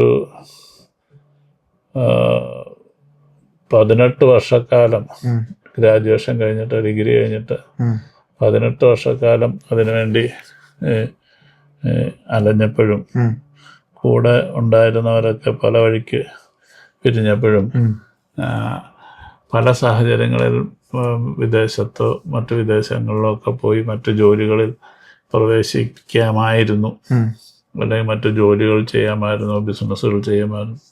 അപ്പം അതൊന്നും ഇല്ലാതെ എനിക്ക് ഏറ്റവും വഴങ്ങുന്നതും അറിയുന്നതും ആയ തൊഴിൽ ഇത് മാത്രമാണ് എന്ന് വിശ്വസിച്ചുകൊണ്ട് ഒരു സിനിമയിലെങ്കിലും അസിസ്റ്റന്റ് ഡയറക്ടർ ആയില്ലെങ്കിൽ ആത്മഹത്യ ചെയ്യും എന്ന് തീരുമാനിച്ച 1985 അവസാനം 1986 എന്ന് പറയുന്ന ഒരു വർഷത്തിൽ ഒരു സിനിമയിലെങ്കിലും അസിസ്റ്റന്റ് ഡയറക്ടർ ആയില്ലെങ്കിൽ 86 അവസാനം ഉണ്ടാവില്ല എന്ന് തീരുമാനിച്ച ഒരു തീരുമാനം, അതിലേക്ക് എത്തിയ ഒരു നിയോഗം. 18 വർഷക്കാലം കാത്തിരുന്നിട്ടും ഒരു സിനിമ പോലും ചെയ്യാൻ പറ്റാതെ മറ്റുള്ളവരാൽ അപമാനിക്കപ്പെട്ട് മറ്റുള്ളവരുടെ പരിഹാസങ്ങൾ ഏറ്റുവാങ്ങി സ്വയം തന്നെ മുന്നോട്ടെന്തെന്ന് അറിയാതെ നിൽക്കുന്ന ഒരാളുടെ വീണ്ടും സിനിമയോടുള്ള സ്നേഹം, മോഹം, പ്രണയം അത് തന്നെയാണ് എല്ലാത്തിൻ്റെയും കാരണം. അത് തന്നെയാണ് ഇന്നും ഉള്ളത്. സാർ, കേരളം ഇലക്ഷൻ ചൂടിലേക്കാണ്. അപ്പം തിരുവല്ലയിൽ ഇപ്പം വളരെ വലിയൊരു പോര് തന്നെയാണ് നടക്കാൻ പോകുന്നത്. സാറ് തിരുവല്ലയ്ക്ക് എന്ത് വികസനമാണ് സാറിൻ്റെ ഒരു ആഗ്രഹത്തിൽ, സാറിൻ്റെ ഒരു ഡ്രീമിൽ സാറ് കാണുന്നത്? എനിക്ക് വ്യക്തമായ ഒരു രാഷ്ട്രീയ ബോധവും ഒക്കെ ഉള്ള ഒരാളാണ്. പക്ഷെങ്കിൽ മറ്റുള്ളവർ ചിന്തിക്കുന്ന അതിനേക്കാൾ അപ്പുറമായിട്ട് എനിക്ക് എൻ്റെ രാഷ്ട്രീയം എന്ന് പറയുന്നതും എൻ്റെ മതം എന്ന് പറയുന്നതും ഒക്കെ പൊതുസമൂഹത്തിൻ്റെ നോട് ചേർന്ന് നിൽക്കുന്ന കൂടെയാണ്. അപ്പോൾ അതുകൊണ്ട് എൻ്റെ മതത്തിനും രാഷ്ട്രീയത്തിനും ഏതാണ്ട് ഒരേ സ്വഭാവമാണ് ഉള്ളത് എന്നുള്ളത്, അത് മനുഷ്യൻ്റെ നന്മയും ഉയർച്ചയും ജീവിതത്തിനെക്കുറിച്ചുള്ള ഒരുപാട് സൗന്ദര്യമുള്ള കാഴ്ചപ്പാടുകളും ആയിരിക്കണം. തിരുവല്ലയെ സംബന്ധിച്ചിടത്തോളം കേരളത്തിലെ തന്നെ ഏറ്റവും അധികം വിദ്യാഭ്യാസം കൊണ്ടും മറ്റെല്ലാ സമ്പത്ത് കൊണ്ടും വിദേശ സംസ്കാരങ്ങൾ ഉൾക്കൊള്ളുന്നത് കൊണ്ടും ഒക്കെ വ്യത്യസ്തമായ ഒരുപാട് മേഖലകളിൽ വർക്ക് ചെയ്യുന്ന ആൾക്കാരെ കൊണ്ട് വളരെ സമ്പന്നമാണ്. ഞാൻ പല വിദേശ രാജ്യങ്ങളും സന്ദർശിക്കുമ്പോഴും അവിടെയുള്ള ഫ്രണ്ട്സ് ഓഫ് തിരുവല്ല പ്രവാസി അസോസിയേഷൻ ഇവരൊക്കെ നമ്മളോട് പറയുന്നത് എന്തുകൊണ്ട് നമ്മുടെ തിരുവല്ലയ്ക്ക് ഒരു പുരോഗമനം ഉണ്ടാകുന്നില്ല. കാരണം അവർ ചൂണ്ടിക്കാണിക്കുന്ന ഓരോ കാര്യങ്ങളെക്കുറിച്ച് പറയുമ്പോൾ നമുക്ക് അതിന് ഞാൻ ഉത്തരം പറയേണ്ട ആളല്ല എങ്കിൽ പോലും അപ്പോൾ അത് ഇതിനൊരു മാറ്റം ഉണ്ടാവണം. ഇവിടെ തിരുവല്ലയിൽ നിൽക്കുന്ന പ്രമുഖരായ രണ്ട് മുന്നണിയുടെയും ആൾക്കാർ എൻ്റെ ഏറ്റവും അടുത്ത സുഹൃത്തുക്കളാണ്. LDFിൻ്റെ സ്ഥാനാർത്ഥിയും നമ്മുടെ MLAയുമായ ശ്രീ മാത്യു ടി തോമസ്. അദ്ദേഹത്തിൻ്റെ എൻ്റെ ജസ്റ്റ് സീനിയറായിട്ട് മർദ്ദമ കോളേജിൽ പഠിച്ചാണ്. അദ്ദേഹത്തിൻ്റെ ആദ്യത്തെ ഇലക്ഷനിൽ ത്രൂ ഔട്ട് അദ്ദേഹത്തിൻ്റെയോടൊപ്പം നിന്ന് അദ്ദേഹത്തിൻ്റെ പ്രചരണാർത്ഥം വർക്ക് ചെയ്യുകയും ബൈക്ക് റാലികൾ സംഘടിപ്പിക്കുകയും അവസാന ദിവസങ്ങളിൽ വലിയ സാംസ്കാരിക ഘോഷയാത്ര, കാളവണ്ടിയൊക്കെ ഡെക്കറേറ്റ് ചെയ്ത് വലിയ കൊടിമരമൊക്കെ ആയിട്ട് ഇങ്ങനെയൊക്കെയുള്ളൊരു ഇത് ആ കാലത്ത് തന്നെ ഞാൻ അതിൻ്റെ ഒരു കോൺസെപ്റ്റൊക്കെ ചെയ്ത് ഞാൻ കൂടെ നിന്ന് വർക്ക് ചെയ്തിട്ടുള്ള ആളാണ്. ഞാൻ ഡിഗ്രിക്ക് പഠിക്കുമ്പോൾ പ്രീ ഡിഗ്രിക്ക് പഠിച്ചിരുന്ന ആളാണ് അഡ്വക്കേറ്റ് മറീസ് മാവനായിട്ട് അന്നു മുതൽ ഇന്ന് വരെയും വളരെ അടുത്ത സൗഹൃദമാണ് ഉള്ളത്. കോൺഗ്രസ് UDFിൻ്റെ കാൻഡിഡേറ്റ് അഡ്വക്കേറ്റ് മറീസ് മാവൻ. അപ്പോൾ ഇതിൽ എനിക്ക് പറയാനുള്ളത് ഈ തിരുവല്ലയെക്കുറിച്ചാണ്. നമുക്ക് നഷ്ടമായി ഞാനൊരു ദീപ തിയേറ്ററിൽ സിനിമ കണ്ടു വളർന്ന ഒരാളാണ് ഞാൻ. ഇവിടെ നമുക്ക് ഇന്ന് തിരുവല്ലയിൽ ഞാൻ കഴിഞ്ഞ ദിവസം കറുകച്ചാലിൽ പോയി ഒരു മാജിക് ഫ്രെയിംസിൻ്റെ 3 സിനിമാ ഒരു തിയേറ്റർ ഞാൻ ഉദ്ഘാടനം ചെയ്തു. നമുക്ക് തിരുവല്ലയിൽ ഒരു ചലച്ചിത്ര സംസ്കാരം അല്ലെങ്കിൽ സിനിമ ആസ്വദിക്കാനായിട്ട് ഒരു തിയേറ്റർ ഉണ്ടാകുന്നില്ല. ഞാൻ KSFDC മെമ്പറായിരുന്നപ്പോൾ തിരുവല്ല ബസ് സ്റ്റാൻഡിൽ എന്നെ ഉള്ളിൽ പണിയെഴുപ്പിച്ചിരിക്കുന്ന സ്പേസിൽ ചിത്രാഞ്ജലി കൊണ്ടൊരു തിയേറ്റർ കൊണ്ടുവരാനായിട്ട് ശ്രമിക്കുകയുണ്ടായി. പക്ഷേ വേണ്ടിയ രീതിയിലുള്ള ഒരു സ്പെസിഫിക്കേഷനോടുകൂടിയല്ല അത് നിർമ്മിച്ചിരിക്കുന്നത്. അതിൻ്റെ ഫയറിൻ്റെയും മറ്റ് പ്രശ്നങ്ങളും കാര്യങ്ങളും, പിന്നെ ഈ അതിൻ്റെ ഹൈറ്റ് 30 മീറ്ററിന് മേലെ ഉള്ള ഗ്രൂപ്പ് അസംബ്ലി ചെയ്യാനായിട്ടുള്ള ഇതിൻ്റെ പുതിയ നിയമങ്ങൾ, ഇതൊക്കെ അതിനെ ബാധിക്കുന്നത് കൊണ്ട് തന്നെ അത്തരത്തിലുള്ള ഒരുപാട് പ്രശ്നങ്ങൾ കൊണ്ട് തന്നെ അവർ ഉപേക്ഷിക്കുകയാണ് ഉണ്ടായിട്ടുള്ളത്. അപ്പം കൃത്യമായ പ്ലാനിങ്ങോടുകൂടി ഉള്ള നിർമ്മാണങ്ങൾ നടക്കാത്തത് കൊണ്ടാണ് സംഭവിക്കുന്നത്. അപ്പം തിരുവല്ലയിൽ ഒരു സാംസ്കാരിക സമുച്ചയം ഉണ്ടാകണം. അതിനുവേണ്ടി ഞാൻ ശ്രമിച്ചിരുന്നു. പക്ഷെങ്കിൽ എന്തുകൊണ്ടോ അതിന് എല്ലാം ശരിയായിട്ടും അവസാനം ശരിയാകാത്തൊരു ഘട്ടത്തിലേക്ക് തിരുവല്ലയിൽ ഒരു ഹെറിറ്റേജ് മ്യൂസിയം ചെയ്യുന്നതിനായിട്ട് തിരുവല്ല ബസ് സ്റ്റാൻഡിനുള്ളിൽ തിരുവല്ലയിലെ ഒരു 100ഓളം ആൾക്കാരെ ഉൾപ്പെടുത്തിക്കൊണ്ട് തിരുവല്ലയുടെ ചരിത്രമായി ജീവിച്ചിരിക്കുന്നവരല്ല, അല്ലാത്ത പുതിയ തലമുറയ്ക്ക് പരിചയപ്പെടുത്തി കൊടുക്കുന്ന തരത്തിലേക്കുള്ള രീതിയിലുള്ള ഒരു വലിയൊരു പ്രോജക്റ്റിൻ്റെ പിന്നിലാണ് ഞാനിപ്പോൾ ചെയ്യുന്നത്.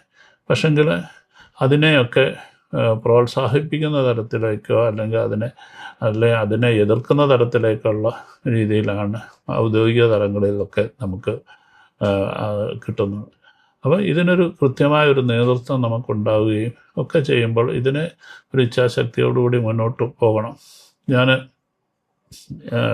പ്രീ ഡിഗ്രിക്ക് പഠിക്കുമ്പോൾ വർഷങ്ങൾക്ക് മുമ്പ് ഞാൻ സൈക്കിളിലാണ് തിരുവല്ല ടൗൺ ഹാളിനടുത്തുള്ള ലൈബ്രറിയിൽ പോയി പുസ്തകം വായിച്ച് കാലത്തും വൈകിട്ടും സിനിമയോടുള്ള അതിയായ മോഹം ഇപ്പോഴും ഞാൻ ഓർക്കുന്നു. സിനിമ സത്യവും മിഥ്യയും എന്ന് പറയുന്ന ഒരു പുസ്തകം വലിയ ബൃഹത്തായ ഒരു ഗ്രന്ഥം വായിക്കാനായിട്ട് എത്ര ദിവസം ഞാൻ സൈക്കിളിൽ ഓട്ടി പോയിട്ടുണ്ടെന്നറിയാം. അപ്പം ഓരോ വിദ്യാർത്ഥിയും അവൻ്റേതായിട്ടുള്ള കഴിവുകളിൽ വളർച്ച ഉണ്ടാകുന്നത് ഇത്തരം ചില ഇടങ്ങളിലൂടെയാണ്. പക്ഷേ നിർഭാഗ്യവശാൽ ഇന്ന് നമുക്ക് ഒരു ലൈബ്രറി നിലനിൽക്കുന്നില്ല എന്നുള്ളതാണ്, ഒരു ടൗൺ ഹാൾ നിലനിൽക്കുന്നില്ല എന്നുള്ളതാണ്. അപ്പം ഒരു പ്രോഗ്രാം നടത്തണമെന്നുണ്ടെങ്കിൽ പോലും നമുക്കൊരു സാംസ്കാരികമായി ഇടങ്ങളുണ്ടാകുന്നില്ല. അപ്പോൾ ഇത്തരത്തിലുള്ള ഒരുപാട് ചെറുതും വല്ല, ഇപ്പം ഞാനിത് സാംസ്കാരിക രംഗത്തുള്ള കാര്യങ്ങൾ മാത്രമാണ് ഞാൻ പറയുന്നതെങ്കിൽ ഇത്തരത്തിലുള്ള ഒരുപാട് കാര്യങ്ങളിലേക്ക് ഇനി വരുന്ന ആൾ, അതാരും ആയിക്കോട്ടെ, അതിനകത്ത് ഞാൻ രാഷ്ട്രീയം പറയുന്നില്ല, ആരും ആയിക്കോട്ടെ, അത്തരത്തിലുള്ള കാര്യങ്ങളുടെ ആവശ്യം ഇവിടെ ഉണ്ട് എന്നുള്ളത് തിരിച്ചറിയണം. അത് തിരിച്ചറിയാതെ അത് കണ്ണടച്ച് നമുക്ക് ഇരുട്ടാക്കാൻ പറ്റുകയില്ല എന്നുള്ളതാണ്. അത് കൃത്യമായി ജനങ്ങൾ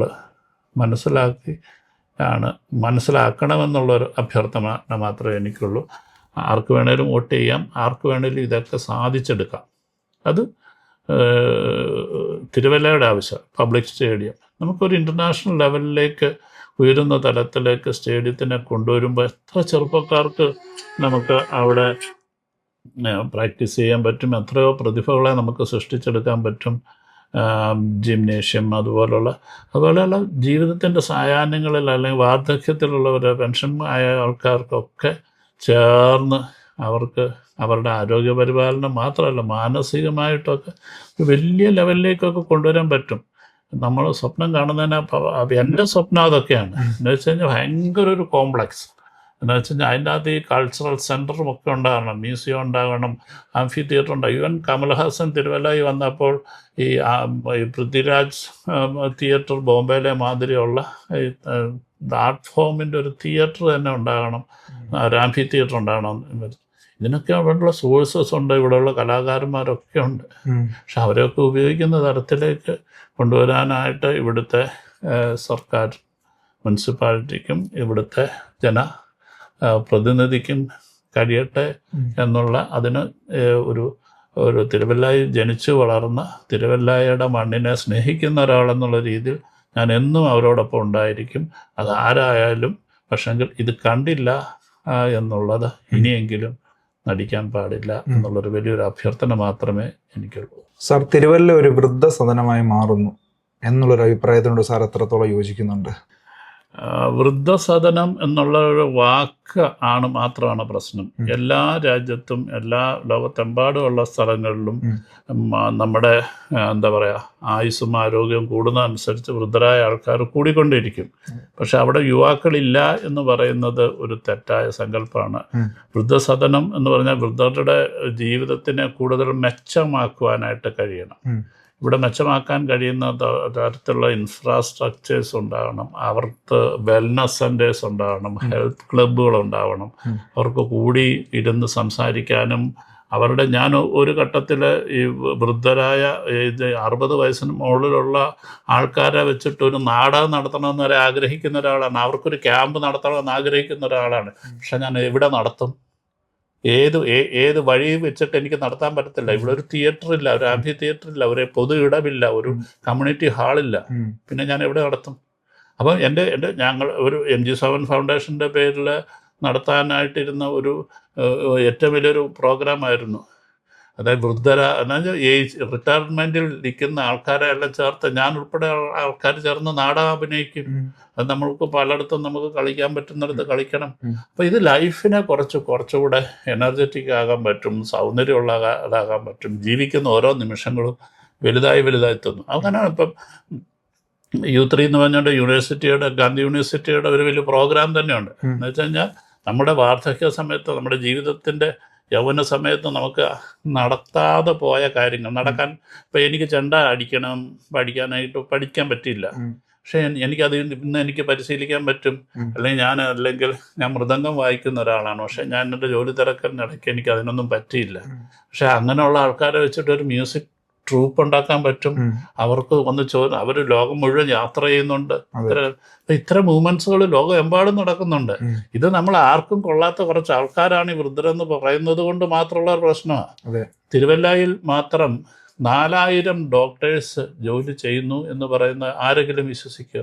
ഏതാണ്ട് 5 ഹോസ്പിറ്റലുകളും അതിനോട് ചുറ്റുപാടുമുള്ള മറ്റ് ഡെൻ്റൽ ക്ലിനിക്കുകൾ, ഐ ക്ലിനിക്കുകൾ, ഇതൊക്കെ ചേർത്തിട്ട് 4000 ഡോക്ടേഴ്സ് ഇവിടെ വർക്ക് ചെയ്യുമ്പോൾ ഈ 4000 ഡോക്ടേഴ്സ് അവരുടെ ലെഷർ ടൈം എവിടെ സ്പെൻഡ് ചെയ്യുന്നു എന്നുള്ളത് നമ്മൾ ചിന്തിക്കണം. അതെ. അവർ തിരുവല്ലയിൽ അതിനുള്ള സാധ്യത ഇല്ലാത്തപ്പോൾ അവർക്കൊരു ഹെൽത്ത് ക്ലബ് ഇല്ലാതെ വരുന്നു, അവർക്കൊരു ജോഗിങ് ട്രാക്ക് ഇല്ലാതെ വരുന്നു,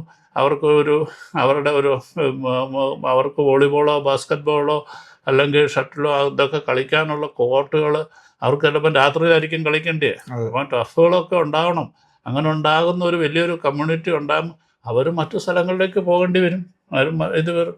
അപ്പം തിരുവല്ലയിൽ യുവാക്കളില്ലാത്തത് കൊണ്ട് മാത്രമല്ല, അപ്പം നമുക്കറിയാമല്ലോ 2 മെഡിക്കൽ കോളേജിൽ തന്നെ എത്ര യുവാക്കൾ പഠിക്കുന്നു. അതെ. പക്ഷെ അവരുടെ സമയം കണ്ടെത്താനായിട്ട് അവർ പോകുന്ന എറണാകുളത്തിനായിരിക്കും ട്രാവൽ ചെയ്യുന്നത്. അതെ. അപ്പം ഇതിനെയൊക്കെ ചേർത്ത് വെക്കുന്ന തരത്തിലുള്ള സംവിധാനങ്ങൾ ഉണ്ടാകുമ്പോൾ തീർച്ചയായും തിരുവല്ല കൂടുതൽ എന്ന് വെച്ചാൽ, കാരണം എല്ലാം വളരെയധികം സമ്പത്ത് ഇവിടെ എന്തിന് അതിദാരിദ്ര്യമല്ല ദാരിദ്ര്യമുക്തമാക്കാൻ പറ്റും തിരുവല്ല.